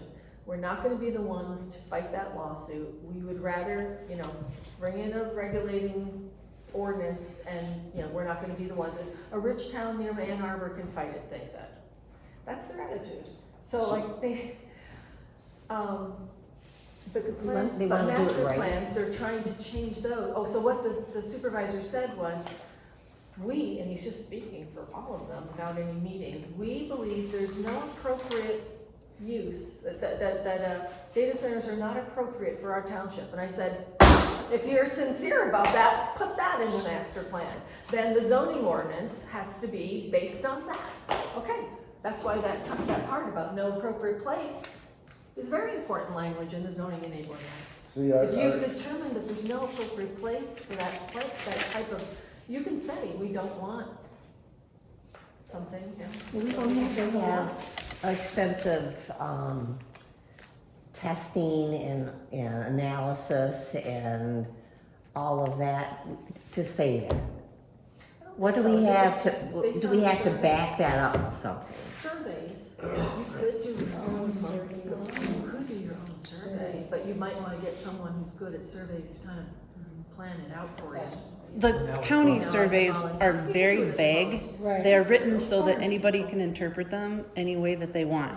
If you're gonna do a survey, you need to make sure that it's not open to interpretation. See, these townships, like Center Township and Bliss, I call them 4 townships. 4? The only business that we have in Bliss Township is the Cart Plate store up in Wilderness Park. Oh, what is part? And in Center Township, the only businesses we have is Urick's Meat Market and the bar. I mean, it's not like Burr Creek and them, you know, we're a poor township. You need a data center out here, you know, like. We got some roadside stands. Yeah. Yeah, like we don't have a grocery store. Okay, My where section we for stand. Bear Creek Township doesn't have any of those things, and I've actually proposed splitting the township so that we continue not to. Yes, I'd like to split the township at Intertown Line, make a secondary Do you township. sit on any type of position in Bear Creek Township? No. But you go to a lot of meetings and you're very knowledgeable. Well, I don't know about that, but Yeah. No, I mean, you're interested in what you're, you know, getting the gist of Yeah. it. Another good thing to do, it takes some time to get through it, but if you're real interested in planning and zoning, take the MSU Extension Citizen Planner class. ah, Have you done that? Mm-mm. No? Oh, okay. Did you say you were on the planning commission or something, or no? You weren't on the planning No. commission? Oh, okay. So people who are on planning commissions, it's designed for them, you know, so it's MSU teaching all the planning commissions out there, but it's voluntary, you don't have to take it. We're trying to get everybody trained that way. And I took it, it costs like $250 or something if you're not like a member of the MTA, you know, because only elected and appointed officials are in the MTA. But as an outsider, you can still take it. It's online, and you take little tests, and there's a lot of reading. And I was taking it after I already went through, 5 ZBA cases. We've been through a lot in the last 5 years. We had a possible development near us on Lake Charlevoix. Corporate resort being built in a residential zone by this rich neighbor of ours on the lake. And he wanted to dig through the shore, do a canal and then a big boat basin and then build a big building over it for their corporation to have. What? No, it's not. It wasn't Dow. It was a guy named the Law Boathouse, and they're from Indiana. They fly their corporate jet up from Indiana, they go to the Charlevoix airport, then they take a helicopter the 8 miles from the airport to the mansion. Well, you don't wanna drive. You won't wanna drive it, yeah. So they have 2 helicopters and they will like circle our house. So we did, you know, I did a ZBA case because I'm like, the approval was already expired. It was 12 months before that they had approved all this. I was like, the zoning ordinance says it expires. Well, no, then they pulled all this monkey business. Like, no, they never expire. They automatically renew. And, you know, they said every which way. So we said, all right, we're gonna, you know, excavation of the shore is not allowed. It doesn't say that. It says other things. So I did this interpretation case and an appeals case saying, no, you know, you just made a new decision that these permits never expire and, you know, automatically renew, and that there's an unspoken rule. The guy was saying. So we, it took us 11 months, 3 lawsuits before we could be heard before the ZBA. And that's what they're pulling and slinging with us right now. And surprise, surprise, we won when we got there. And then we won, yeah. Now, Alice, were you involved, okay, with either the fracking issue or to the limits? Yes. Because you spoke I was real active in that that's thing. what we talked Yeah, about. it's Beth Compton. And Oh, I okay. ran some of the meetings at the, with Carrie, and one of the other gals, Okay. at the airport. And we got the whole That's how you know community each and other. Oh. right, and so. and there Granada was- Thomasy there? Hmm? Granada Thomasy? Yes, Okay, yeah. yeah. Yeah. So it was real, Jane, did you go to some meetings? I went to some of Some them. of the meetings and stuff, but we were active, and again, that was sprung on us in Emmet County, and when we first heard about it, and they already were having a test for a dog and everything else before. They were what? Had a test for already dog. Oh, right. And then, anyway, it was interesting. Yeah. But that was another whole, get people organized, get people It together, was, and it was, But I felt like it was almost like they knew exactly how they you know, kind of sneak in, get a foothold, and then wait for all the farmers to show up with their pitchforks and hay rakes to fight, and then all get tired and go home. You know, and you know, and they did the same thing. Like, you drove here, didn't you? You know, that kind of thing. And, you know, yeah. Yeah, we launched from Don't Frack Michigan. I formed a group called Ban Michigan Fracking, because Don't Frack Michigan was willing to not do a ban, and like kind of the same fight that's going on now. this is exactly. Let's regulate, we can't ban. And I said, no, let's write the law to ban. I'm gonna write it. So we did. And so for 11 years, I was the director of the Committee to Ban Fracking in Michigan. So we had, how many did we give in eventually? 270,000. Yeah. Luann and I each collected 12,000 12,000 individual face-to-face signatures. Went over through a 2 3-year cars and 1 period.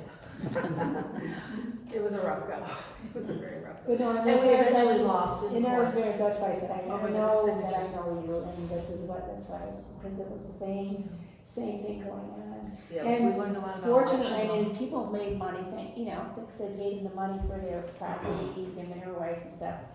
But it didn't pan out there at that time, because it would cost too much to extract what little we had. We were kind of Yeah, lucky yeah. that it. So it was, we were very lucky that it didn't happen, but again, we said, when I heard wind of this, I said, there's several other people that have the same thing. We don't want this to happen again and be caught with their pants down and have, Right. you know, them take over and get so far into it, you know, this is so, it's been being planned for a long time, obviously, because this, I call it a strike on everybody at the same time, It really every is. state, everywhere.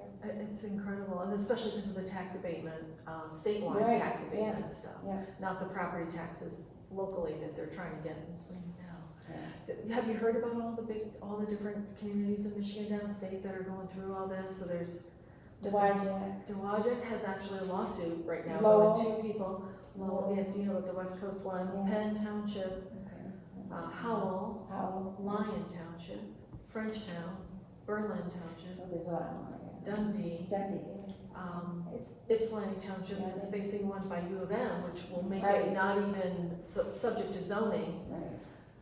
That's bad, and it's Los Alamos. A lot of it's nuclear weapon, that one is gonna be for nuclear weapon research. And that township is against it, their board is completely against it. And, they voted against it. And then the water authority, there's some local water authority, and they put in a moratorium. You can't have any water for your nuclear power plant, your nuclear Could we data do center, that? and they're threatening a lawsuit against the water authority and against the township. But they're standing firm.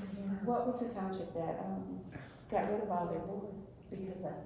Oh, that's Augusta Township, that's Wendy Albers, yeah, they're still Yeah. going through that. They actually Yeah. put a rezoning, they successfully got a rezoning for this data center in Augusta Township, a little bit south of Saline, also in Washington County. Washington County's been hit out really hard, and then Oakland and Macomb too. And then, so they did a referendum on it, and it's up for a vote in August. So they're gonna either vote yes for that rezoning or no for the rezoning. And she's also recalling everyone on the board. I think Leland has early, Yeah. is there some I don't early stuff or no?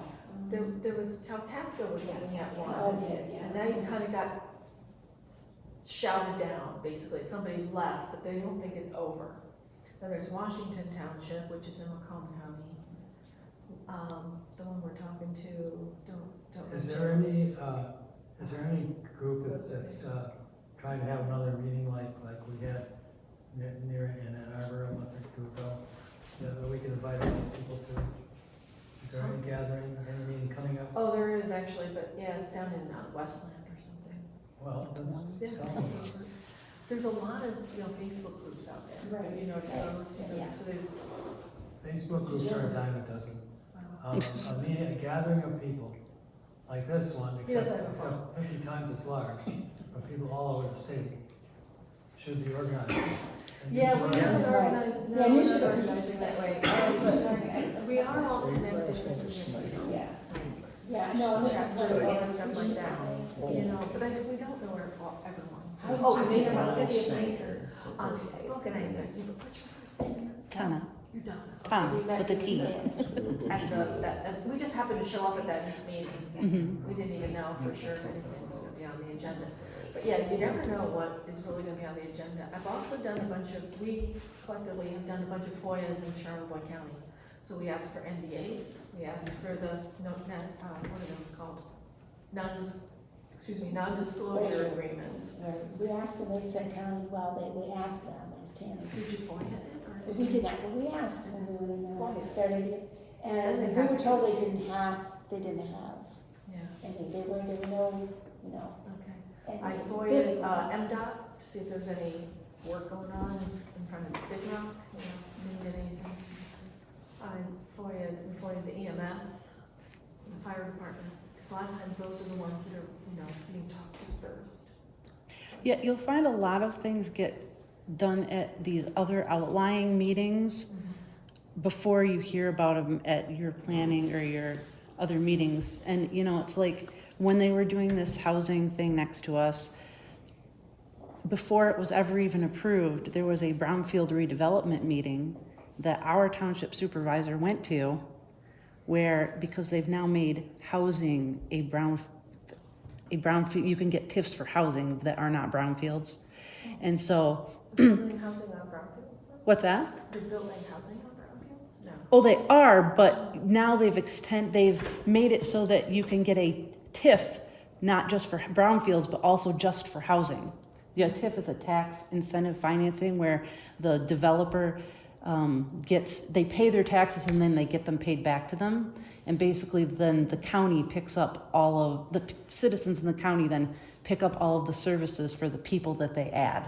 So if they get this TIF approved that they're going for now, we'll all be picking up the tab for this 250 people that they're putting into these apartments. But the point Which is, department is it? The one that- that's just, it's south of Intertown Road.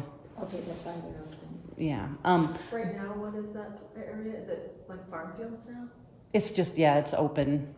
Okay. But the issue is that was over a year ago at this brownfield meeting that they started talking about this. And our township supervisor didn't tell anybody about it, and none of us that wasn't even on our radar, that other meeting.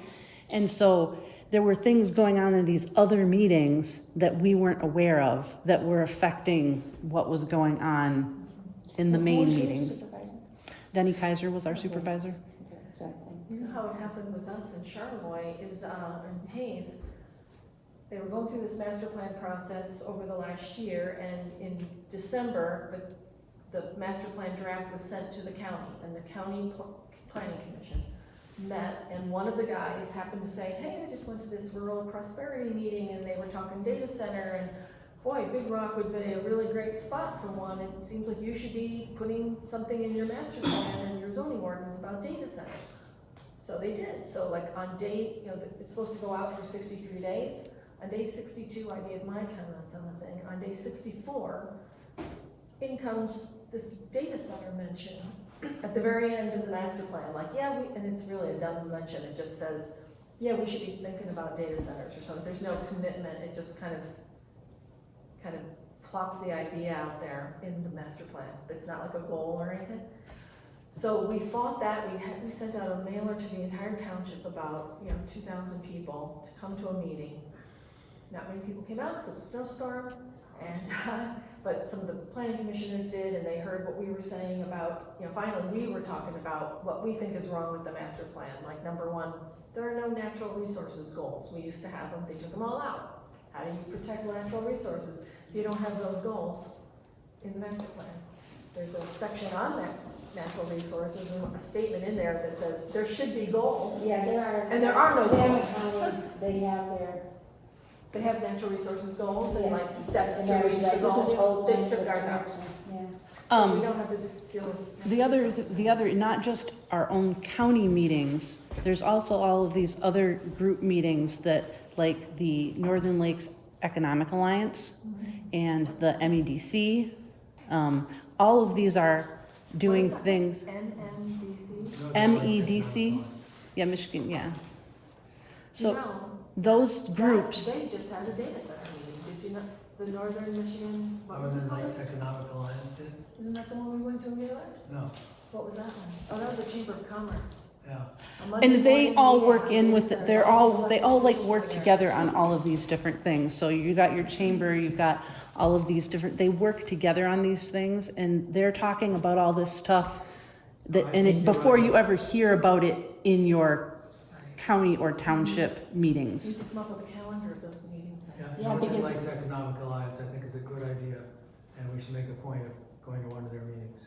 Northern Michigan. Northern Lakes Economic Northern Alliance. Economic. Economic Alliance. And we, as a county, we actually paid them. So it's not a county group, it's a non-profit, but we and other counties, actually, our tax money is being paid to create this group. Another To do what for source us that- exactly? Sorry. Promote economics.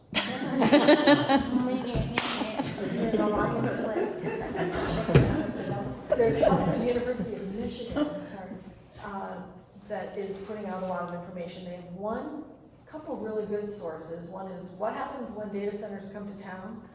That's a better booklet. It was done maybe last fall or something by some other authors. There was an even earlier piece by some researchers called that close-up one. So there's different parts of U of M. And so coming out of different schools. So something came out of the Ford School of U of M. Something else came out called Close-Up. And that was about what states do permissive zoning, And I the quoted, permissibility I of, quoted that in this piece. yeah, and that's something I found early on. But there's a new one out about data centers. What local governments need to know about data centers, and that's been the one they're really pushing. And the woman that helped write that is a woman named Dr. Sarah Mills, and she is out there, giving talk after talk after talk. But I've And- quoted her, I cited her and quoted her yeah. in this paper. And she puts out wrongly that you can't zone them out. I So- think she's giving it second thought. Uh, Is there a bathroom over there? Yes. I don't think so. 'Cause, I mean, I confronted her to her face, and I, at this daily meeting, and I said, I think you're saying this wrong. And she looked at me, and then I just took the Master Citizen Planner webinar on data centers, and she again was the speaker, and she's again saying it, and I'm on the chat going, she's wrong, she's wrong, she's wrong, write to us. And so people are starting to, it's really hard to cut through this propaganda. And Chamber of Commerce's too can be very influential in the community. What's happening. Well, you know, Okay. takes it back to AI, but the AI goes out and gathers all of the information from all of these different groups that we're talking about, and then serves it up to everybody as the truth. So one of the things, and we do a lot of stuff in Facebook groups trying to get people to talk about stuff, but they're generally private groups, and the problem is that the AI cannot, what they call scrape, they can't scrape them, which is they go along and gather up this information.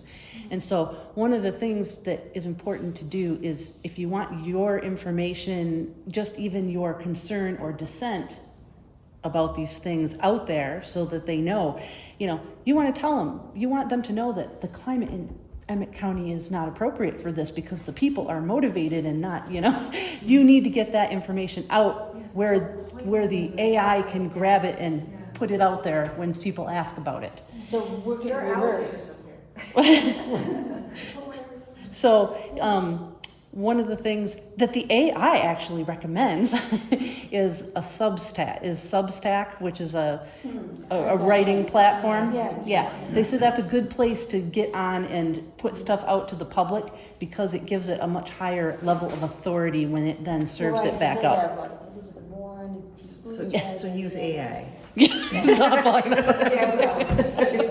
Well, the Substack is not in and of itself AI, although data centers are used for all of these things. It's, you know, a data center is used for just a website.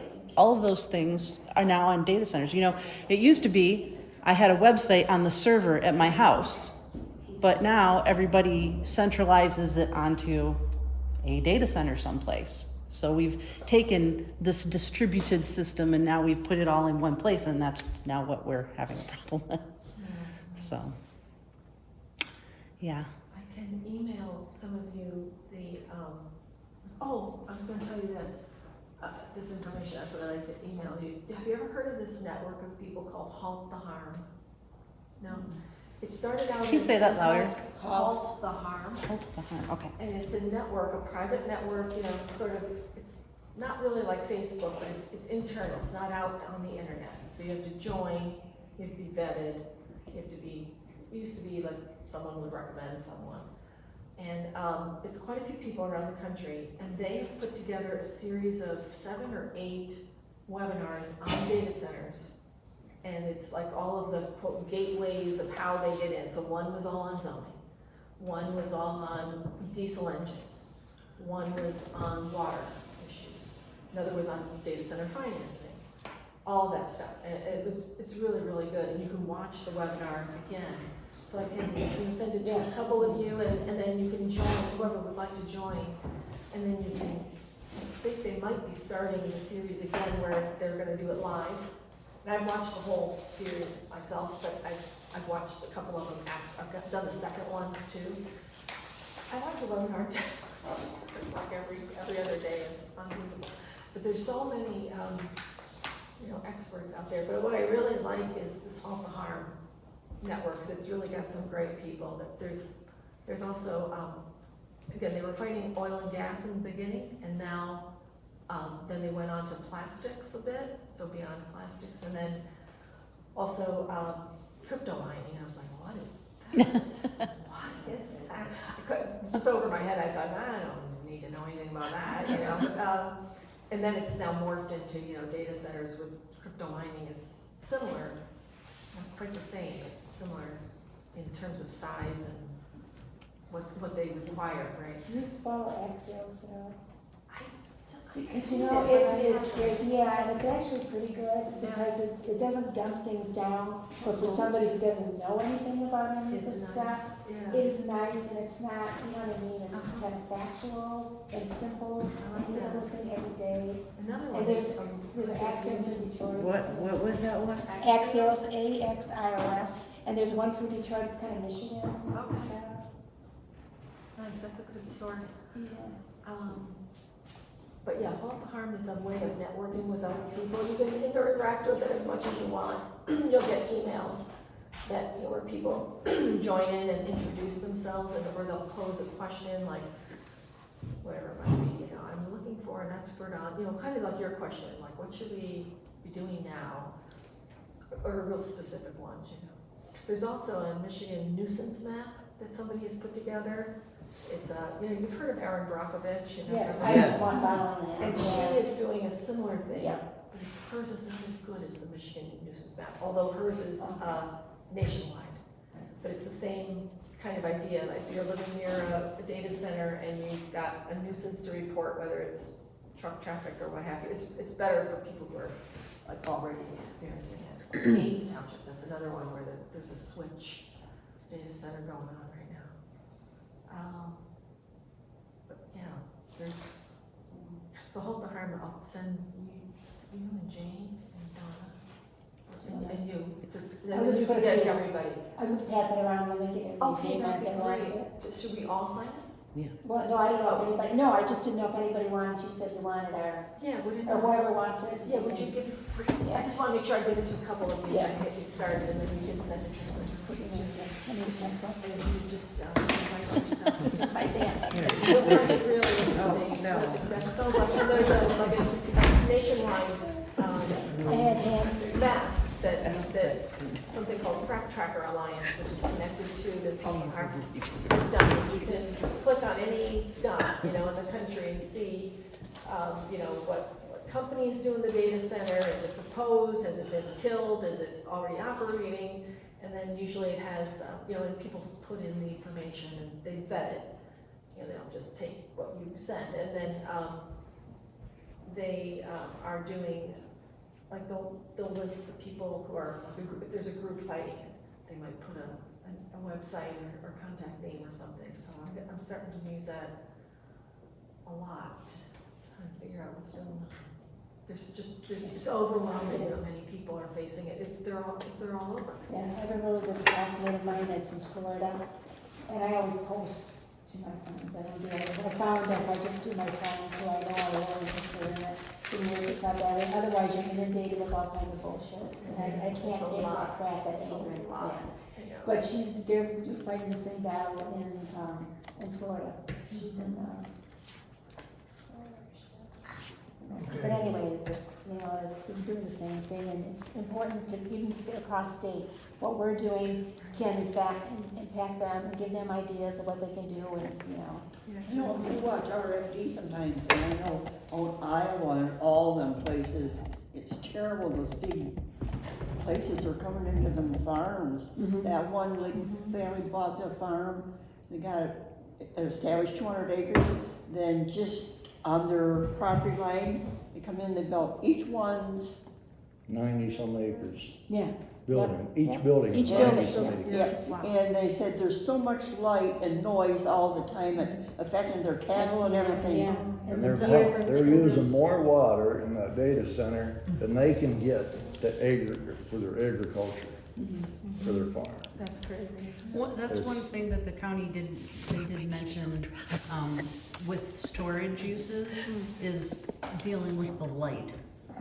Because, so that. Because there's light inside shining out, Well, it's not just the particularly, outside light. like, if you look at that U-Haul down in Traverse City, it's glass, multi-story, and the light is actually inside the building, but it's lighting Right, everything up. And so that might be, along with, noise, that might also be another light, might be a restrictive thing that can be used. And definitely it's a heavy industry, you know, it's not a light industry at all, and it's not an office, the hyperscale ones are not, you know, No, the office noise work. level, there was like, I guess standing next to an airport where jet engines are whining. Yeah, Mm-hmm. they actually Something use like jet that, engines, you know. yeah. No, but they're constantly 24 hours a day. 24 hours a day steady. Do you hear about the Dowagic? You know where Dowagic is, down the southern part of Michigan? It's really affecting people, so there's a class action lawsuit going on. I called that law firm to see if we can get a copy of the briefs and everything, and I haven't heard back, but, What court is it? somewhere in Dowagic. Oh, wait, You might be able to get it off the court website. oh, okay.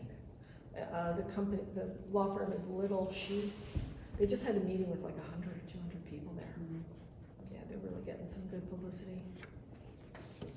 And I don't know how many people will eventually be a part of the lawsuit, but at least it just takes two sometimes, you know? Like their client and Celine is one person, but there's a lot of people supporting them, you know?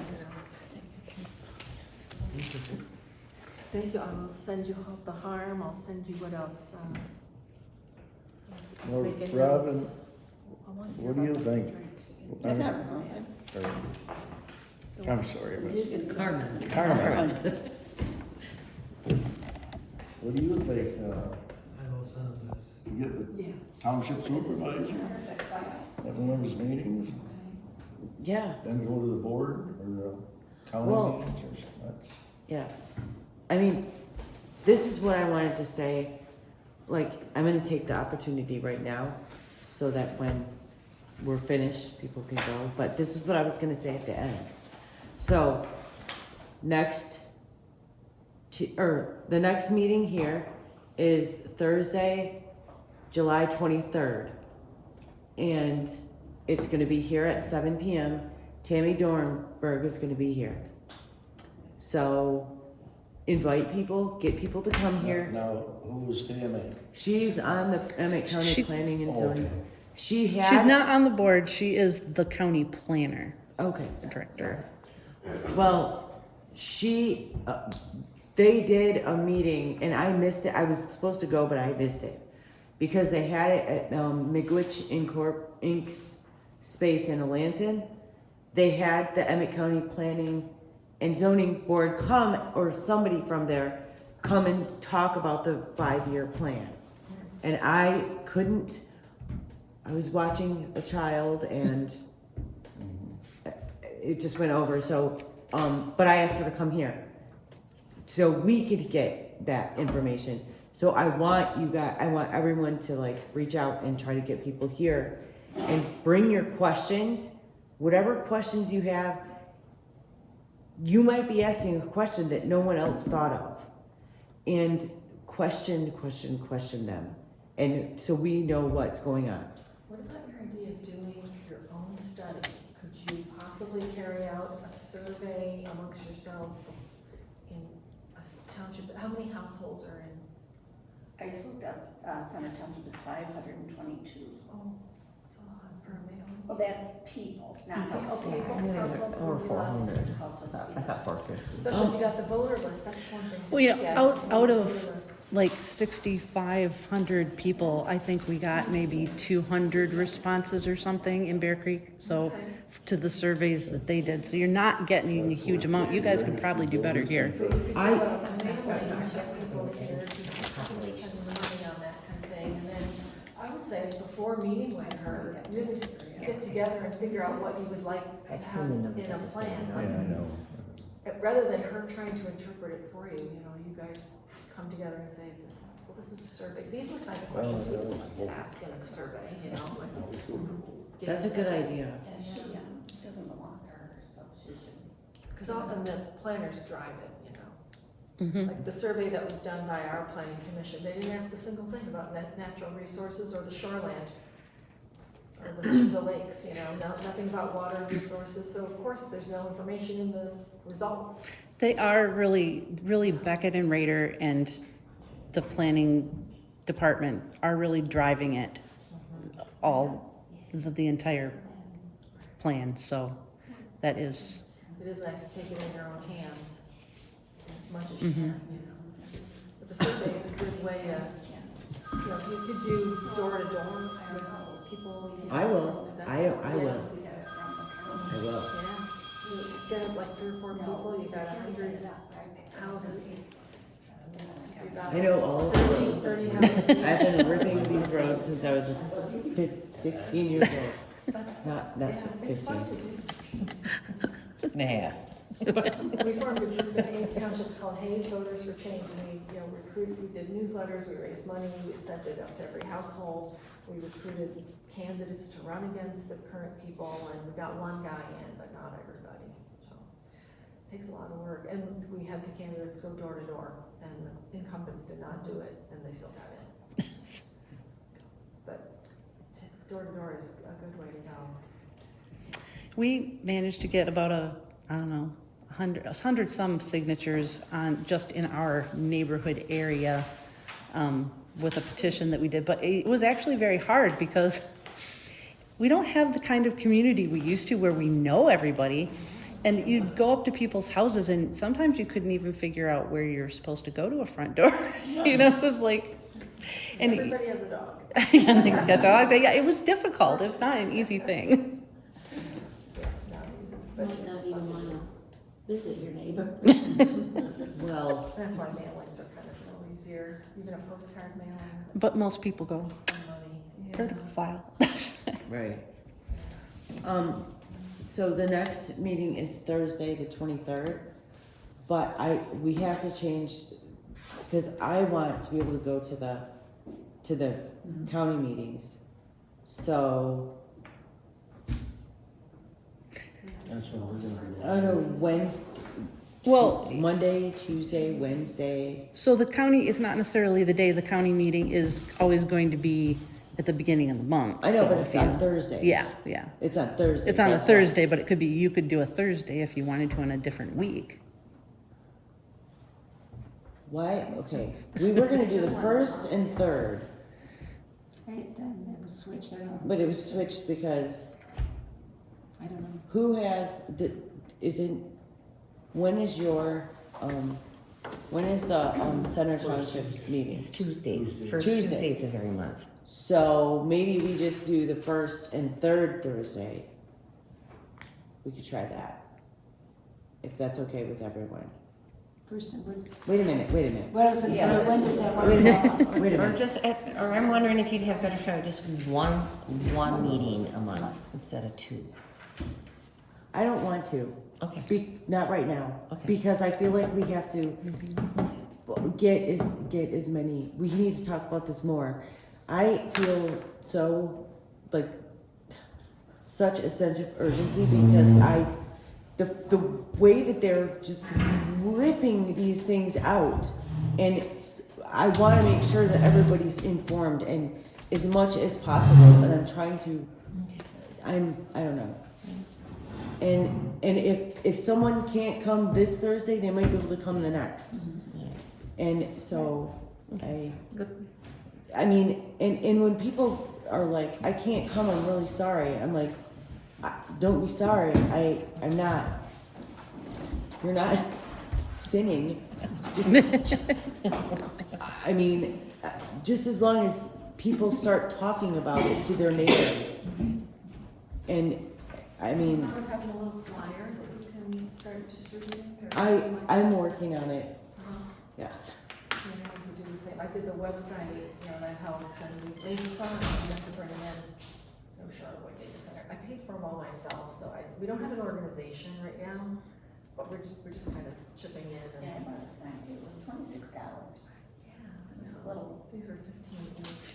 15 I could handle, but What were your sign? they've just had Amazon. Oh, okay. We're And what does doing your sign say? No data center. Oh, okay. Yeah, pretty simple.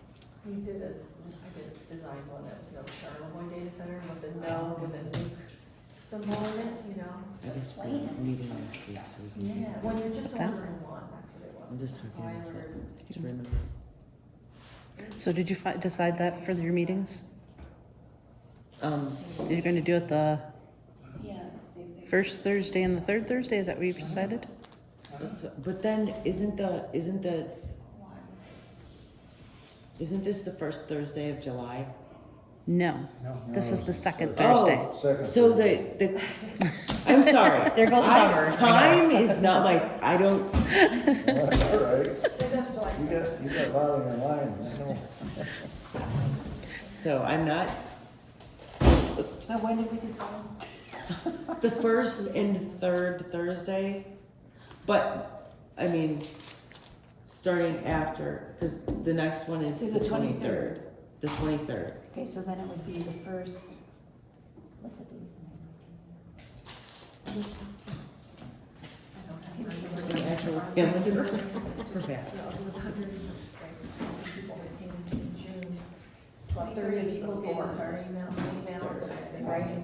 That's the line copy for writing them, so they have no way of getting it back. And then- So I set up a list, just getting that started, so we can all talk to each other. Then it would be August Thursday is the sixth. First Thursday of August is the 6th. the 6th. Yes, I was looking at Tuesday over here. The third is Oh, no, I wasn't. Oh, that big fifth wheel. The first Thursday. Thursday. Like,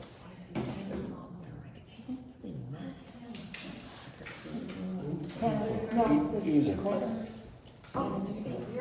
He's a big guy. Tom. This is drinking. I thought you said Donna. Nope, Tana. No wonder I'm lost, okay. And is it TANA? Yes. No. You're Beth, thank you. One more? does anybody know when Bliss Township board meets? Is it the first Tuesday of the month? Is it? John, is it behind us? I looked up on my phone, but my phone is being occupied. No, no. I look these up every single morning, because every single morning I post whatever meetings there are, and I'm like, I can't keep track of them, and I'm constantly looking through, trying to find. This is like way out of. Second Tuesday But I at knew 7 there was no o'clock is camp. Bliss. Okay, thank you. July 14th. But he gets to swear. August 11th. He does, it is. Or maybe you already have Second it. Tuesday. July 14th, August 11th, she said. Okay. This group doesn't know. Okay, I thought I saw one that was something or other. August 11th. August. There is a Bliss one, but it isn't for second. I guess it's for center, but Johnson's nobody. So that's the third. No, I'm gonna take a picture of that before I leave. These townships, Guys, I know how to read a calendar. When numbers and things. That's all right, no. Did anybody have any other closing statements before I end the video? I just want to say I'm impressed with the group of people that we had and what wonderful information. And I'm glad our circle is widening as more people find out about what's going on and have a real strong interest. And I think we the people can do it. Yes. And Gene McGwitch for you to come in, Yeah, thank you. because I didn't yeah, we're some- know you. solidarity. Yes. Thank you for all of your help, because Thank you for listening. Thank you for all the citizens coming, it's wonderful. Yeah, it's awesome to meet you all. Okay, we'll see you next time. Charlevoix. All right.